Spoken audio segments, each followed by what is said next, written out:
నమస్తే అండి. Welcome to our channel. మనతో ఈరోజు సీనియర్ జర్నలిస్ట్ దుర్గా కుమార్ గారు ఉన్నారు. సార్ నమస్తే. నమస్తే మా మౌనిక, మన వీక్షక మిత్రులకు కూడా. సార్, విజయసాయి రెడ్డి గారు ఎప్పుడైతే వైసీపీని వదిలేశాడో అప్పుడే చెప్పాడు, నేను రాజకీయాలకి మొత్తం దూరంగా ఉంటాను అని చెప్పారు. మరి మళ్ళీ ఏం నిర్ణయించుకున్నారో తెలీదు. మళ్ళీ నేను కొత్త పార్టీ పెడతాను అని చెప్పేసి బయటకు వస్తున్నారు. అయితే బయటకు వచ్చి కూడా ఆయన ప్రెస్ మీట్ పెట్టి కొత్త కొత్త విషయాలన్నీ కూడా ప్రజలకు చెప్తున్నారు. ఏదైతే వైసీపీ హయాంలో మత మార్పిడులు జరిగినాయి అని చెప్పేసి, అంటే పారదర్శకంగా నేను ఉంటాను, ఏం జరిగిందో అదే చెప్తాను అని అంటున్నారు. అంటే ఇప్పుడు ఆయన ఏదైతే వైసీపీలో చాలా మంది లీడర్స్ ని ఈయన పక్కన పెట్టేస్తున్నారు జగన్. అంటే ఎక్స్పీరియన్స్ ఉన్న వాళ్ళని నాకు కొత్త వాళ్ళు కావాలన్నట్లుగా చాలా మందిని పక్కన పెడుతున్నారు. అయితే వాళ్ళల్లో ఎవరినైనా విజయసాయి రెడ్డి గారు దగ్గర తీసుకుంటారంటారా? ఈ పార్టీలో మొత్తం కొత్తదనం కావాలంటారా? ఎలా ఉంటుందంటారు అసలు? కానీ విజయసాయి రెడ్డిని ఇప్పుడు వరకు చాలా మంది తక్కువ అంచనా వేశారమ్మా. ఎందుకంటే వైఎస్ఆర్సీపీ అధినేతని జగన్మోహన్ రెడ్డిని ఎదిరించి ఇతను పార్టీ పెడతాడని, కానీ జగన్మోహన్ రెడ్డి గారికి వ్యతిరేకంగా ఆ పార్టీ స్థానంలో తను పార్టీ పెట్టి దాన్ని వస్తాననే మాట మాట్లాడతాడని కానీ ఎవరు కూడా ఊహించలా.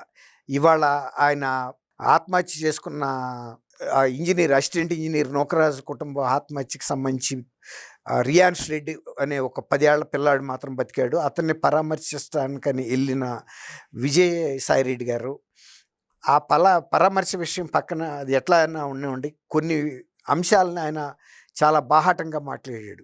ఎందుకంటే గత కొంతకాలంగా కాకినాడ ప్రాంతంలో ఈ లవ్ జిహాద్ పేరుతో ఉగ్రవాదులు, ముస్లిం ఉగ్రవాదులు ఒక 10 మంది ముఠా పనిచేస్తుంది. వీళ్ళు దాదాపు ఒక 15 కుటుంబాలని, పరువుగల కుటుంబాలని బ్లాక్మెయిల్ చేసి, బెదిరించి, చంపి వాళ్ళ ఆస్తులు కాజేశారు. ఒక్క జగదీశ్వర్ రెడ్డి నూకరాజు అల్లుడిని చంపటం వలన దాదాపు ఒక 50 కోట్ల రూపాయల ఆస్తుల్ని హస్తగతం చేసుకున్నాడు అతను. అవి భూములు కావచ్చు, వాణిజ్య భూములు కావచ్చు, బంగారం కావచ్చు, క్యాష్ కావచ్చు, ఇంకా స్థిరచర ఆస్తులు, లాకర్లు, ఇలాంటివన్నీ అలా చేశాడనేది చాలా స్పష్టంగా చెప్పాడు తను. ఇంకోటి ఏంటంటే, రెడ్డి సామాజిక వర్గానికి చెందిన హిందూ కుటుంబం జగదీశ్వర్ రెడ్డిది, అలాగే నూకరాజుది హిందూ సామాజిక వర్గానికి చెందిన బీసీ కుటుంబం. హిందువులకి ఎవరికైనా సరే ఈ ముస్లిం లాంటి ఇతర మతాల నుంచి జరిగే అన్యాయాల పట్ల నేను ఖచ్చితంగా నిలబడతాను. కానీ ఒక రకంగా ఈ లవ్ జిహాద్ అనేది వైఎస్ఆర్సీపీ పార్టీ అధికారంలో ఉన్నప్పుడే మొదలైనా కూడా జగన్మోహన్ రెడ్డి సరిగా స్పందించలేదు అనే పరోక్ష వ్యాఖ్యలు కూడా చేశాడు. ఇంకా ప్రత్యక్ష వ్యాఖ్యలు ఏం చేశాడంటే, ఇప్పుడు బయటపడిన తర్వాత కూడా జగన్మోహన్ రెడ్డి నోరెప్పట్లేదు. కాబట్టి తను కొన్ని ప్రత్యేకమైనటువంటి ప్రయోజనాలు ఆశిస్తున్నాడు తప్ప సమాజంలో జరిగే ఇలాంటి అక్రమాల పట్ల కళ్ళు మూసుకుంటున్నాడు. ఉద్దేశపూర్వకంగా జరుగుతుంది అనే అంశాన్ని అతను బయటపెట్టాడు. ఇవాళ బీజేపీలో కూడా చారణ అని కూడా చెప్పాడు. అంటే వైఎస్ఆర్సీపీ అనేది ఆంధ్రప్రదేశ్లో ప్రతిపక్ష పార్టీ పాత్ర నిర్వహించడంలో పూర్తిగా వైఫల్యం చెందింది. అసలు ఇక ఆ పార్టీకి ఉనికే లేదు. అలాంటప్పుడు ఆ స్థానంలోకి నేను వస్తాను అనే మాట తను ఒక రకంగా బహిరంగంగానే వ్యక్తం చేశాడు. ఇవాళ అది ఇంకా 2-3 నెలల్లోనే నేను నా పార్టీ విధి విధానాలు కూడా ప్రకటిస్తానని కూడా తను బహిరంగంగా చెప్పాడు. ఇప్పుడు మీరు అడుగుతున్నారు, అంటే గతంలో కొంతమంది పార్టీలో సీనియర్స్ని జగన్మోహన్ రెడ్డి పక్కన పెడుతున్నాడు కదా, వాళ్ళని తీసుకుంటాడా అని.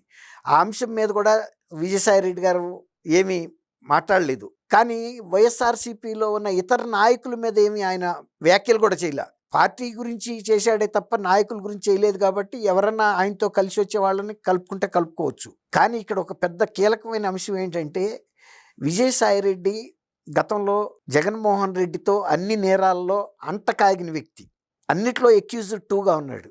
తర్వాత జగన్మోహన్ రెడ్డి పరిపాలన సరిగా జరగలేదు అని చెప్పినప్పుడు ఆయన పార్టీలో 2వ స్థానంలో ఉన్నాడు.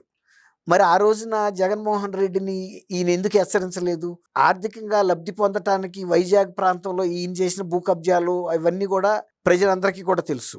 ఇవాళ ఇటువంటి వ్యక్తి పార్టీ పెడితే ఈయన ఏమన్నా ఒక క్లీన్ క్యారెక్టర్తో వచ్చిన వ్యక్తి అయితే కాదు కదా.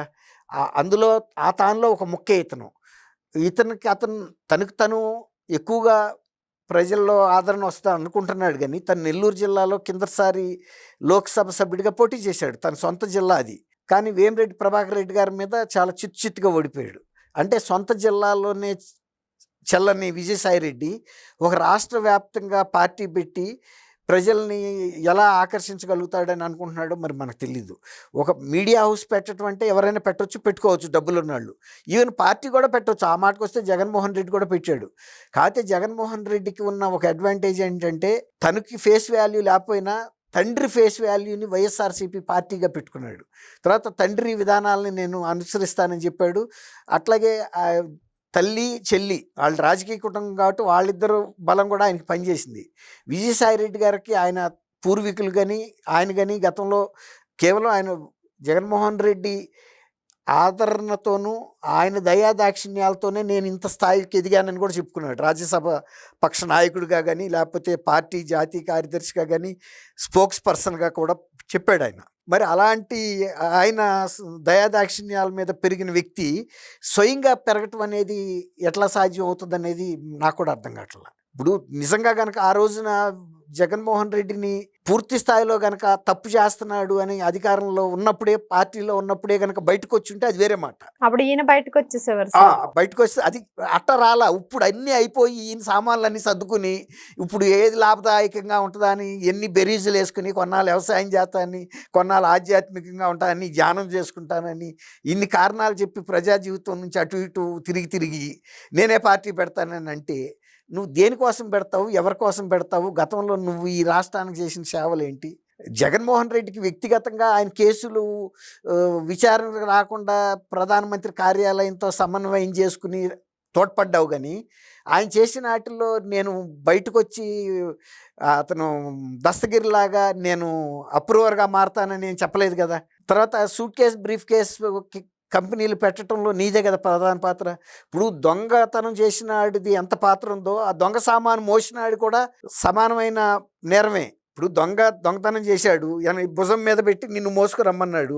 ఆ వెనకాల నువ్వు మోసుకుంటా వెళ్ళావంటే ఇద్దరు కలిసి చేసినట్టే కదా ఆ నేరం.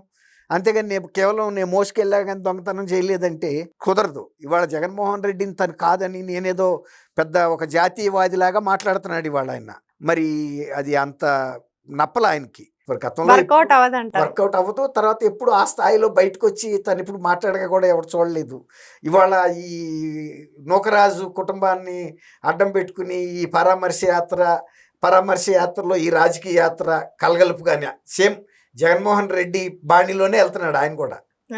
Thank you sir. Thank you అమ్మా మౌనిక, మన వీక్షకులు.